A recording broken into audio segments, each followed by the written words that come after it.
Sometimes dead is better.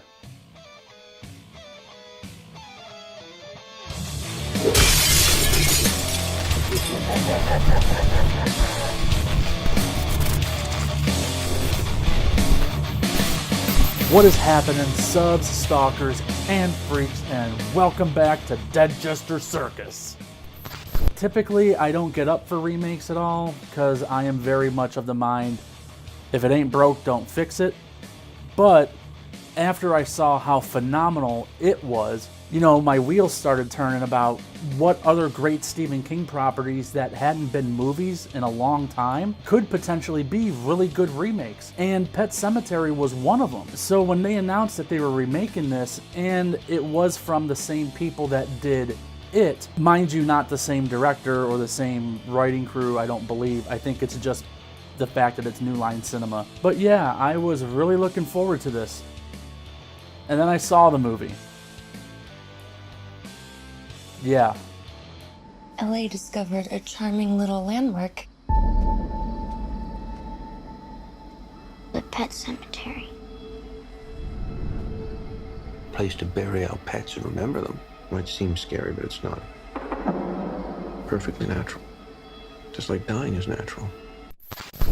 Pet Sematary 2019 stars Jason Clarke, John Lithgow, Amy Seimetz, and Jete Lawrence, and is directed by Kevin Kulsh and Dennis Widmeyer. I was not impressed with this movie at all. Now, that being said, I liked the way the movie started off, and this movie does follow the same kind of path as the original film.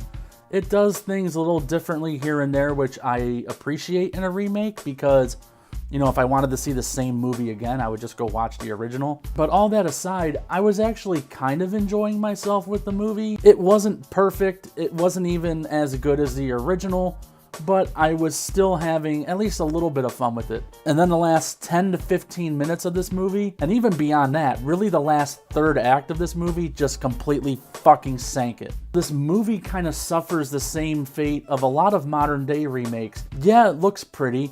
It has that new shiny coat of paint on it, and it looks really nice. It tricks you into thinking that it's a good movie, but it's really not. It just lacks the same sort of it factor that made those other movies great, and the remakes just feel like a hollow attempt to try to capture lightning in a bottle again. Everything in this remake feels like it's really dialed back. And to illustrate what I'm talking about, I'll bring up the infamous scene where in the original, Gage runs out into the middle of the road, gets hit by the truck, and we see his father holding his body, and just this volcano of emotion just erupts out of him. And we really feel that pain, we really feel that loss. In the remake, it's not Gage that gets hit, it's the daughter, Elle. Number one, it looks really hokey. I mean, they don't actually show her get hit, but it's so kind of overblown, where in the original, the truck just hits him. In this, the truck kind of swerves to the side, and then a poorly CGI'd tanker slides off the thing and then smacks into her. They didn't need to do that. That was just kind of ugh. But getting back to the emotional part, we see her dad, Lewis, when he goes over there and picks up his daughter. I just didn't buy the heartbreak when he was over there. We just kind of see him go over. He's stunned, and he kind of goes to his daughter and kind of hunches over her and is holding her. I get not overplaying it to the point of cliche and cheese, but like I said before, I think they really just underplayed it too much. I wanted to see more of that emotion out of him. I wanted to see that heartbreak, as dark as that sounds, but that helps us buy into more of his actions later on. I know what you're thinking of doing. But they don't come back the same. Daddy. And speaking of the dad himself, I thought his performance was okay throughout the movie. And really all the performances were serviceable. They were fine throughout the movie. The dad, I felt, kind of played things a little too one note. Although I did like two scenes from him in the movie, and one of them is a perfect example of the understated performance working. And that's when, after he had buried his daughter, after she comes back, she's laying in the bed, he puts her to sleep. He's laying in the bed next to her, and the look that's on his face is really like a what the fuck have I just done kind of look. And the other scene I like with him that I wish we would have gotten more of, when his wife who had left for a couple days comes home and she finds the daughter back from the dead, and he's telling his wife, hug your daughter, she's back, hug your daughter. And the look on his face, that whole scene is really uncomfortable. I loved that because you just felt his crazy in that scene. You felt how over the edge he had gone. I just wanted more of that. I wanted to see that more, and we get it in that brief little moment, and then it's gone the rest of the movie. I thought John Lithgow as Judd did really good. I really have nothing else to say beyond that because I just didn't see anything overly wrong with his performance. He did a good job. But the performance that really did steal the show was Jete as Elle. But if I am being honest, I think her best performance in the movie came before she died. After she died and came back, she kind of got a little annoying. But by the end of the movie, it's borderline cheesy the way she's acting, the way she's talking, and almost with like villain-like one-liners. I kind of sat there in the theater just thinking she sounds like a low-rent Bond villain with a lot of the shit she's saying. And that also all plays into the last act of this movie that I thought really just shot a fucking hole in the bow of this ship and sank it. I should never have shown you that place. Your child is not the only thing that will come back. The barrier is broken.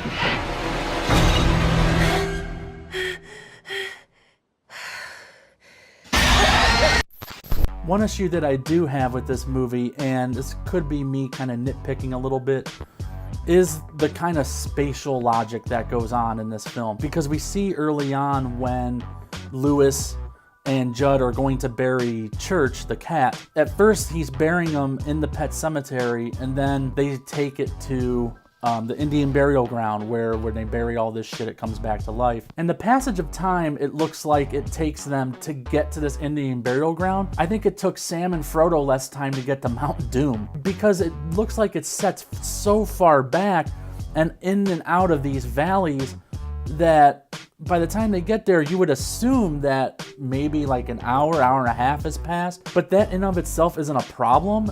It only becomes a problem later on, at least in my own head, when I start kind of thinking these things and overthinking these things. When Lewis goes to bury his daughter, first, he has a scene where he kind of incapacitates Judd. He knocks him out with some sort of sleeping shit. Now, then he goes to dig up his daughter at the local cemetery with this little fucking stupid hand shovel. And the amount of time it would take for him to do that, drive to the cemetery, which I would assume maybe a half hour, 20 minutes, depending on how far away from the middle of town that they live, to the time to dig up his daughter through 6 feet of fucking dirt, take the body back to the house, and then track all that way into the woods, bury her, then walk all the way back to the house, and then have enough time to pass out and go to sleep, and enough time for this body to reanimate and then show up back at the house, and it's still nighttime? Like, are they in fucking Alaska? Again, I know, it's probably nitpicking on my part, but once I start thinking of this shit, it's hard for me to stop thinking about it, because the spatial logic just doesn't make sense, and the time logic certainly doesn't make sense either. But not only does it not make sense there, later on, when the daughter kills the mother and buries her up in that burial ground, which is something else they changed from the original, mind you, we see the daughter dragging the mother, again, through the woods, all the way up, burying her. I mean, I don't think we actually see her bury her. I could be wrong. I only saw the movie once. That's all I care to see the movie. But still, she drags her through the woods, buries her up in the thing, and still have enough time for the body to reanimate of the mother, only to factor into the stupid ass fucking climax at the end of this movie. It literally, logically makes no sense. And like I said, I know with a lot of these things, you have to suspend your disbelief. But with certain things, I think it's a long stretch. So yeah, going into the last act of this movie, I already explained one part of it that was really, really stupid. And that's with the daughter dragging the mother back up to the fucking hill to bury her. Then we get this dumbass fight in the middle of the woods that is so cliche and so overplayed. I literally sat there in the theater with my head in my hands like this, watching it, because I could not believe what the hell I was just watching. Like I said earlier in the review, the movie, with the changes, with the performances, with whatever, it was fine up until that point. And this whole end of the movie is really, like I said before, is where I just went, nope, fuck it, it's done. This movie's done. What am I watching? It literally is the dumbest thing I've ever seen. And it's not just because of the fight itself.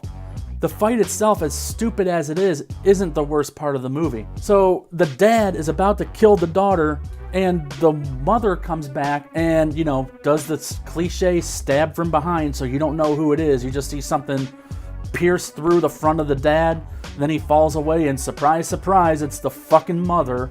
The dad's laying there dying, dead, and then both of them drag him back up to the top of the mountain and bury him so they can be one big undead happy family at the end of this movie. Anyway, wing scale, let's do it.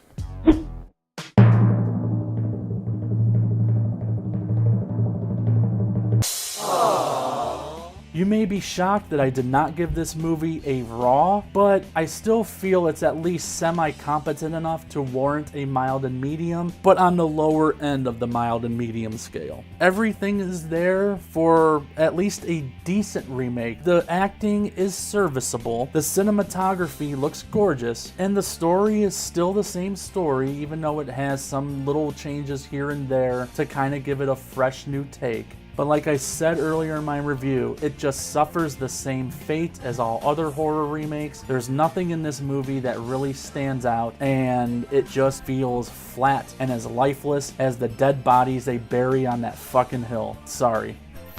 Anyway, that was my dive into Pet Sematary. I know it's taken me too long to get this review out, but oh well, shit happens. Anyway, if you agree, if you disagree with me, please post your comments below. And as always, like, comment, and subscribe. Adios and GTFO.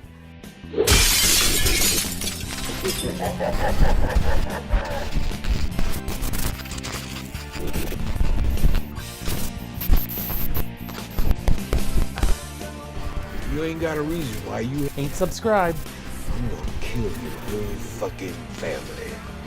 All right, now get your fucking ass out the car. Go on. Yeah. Yes. Woo.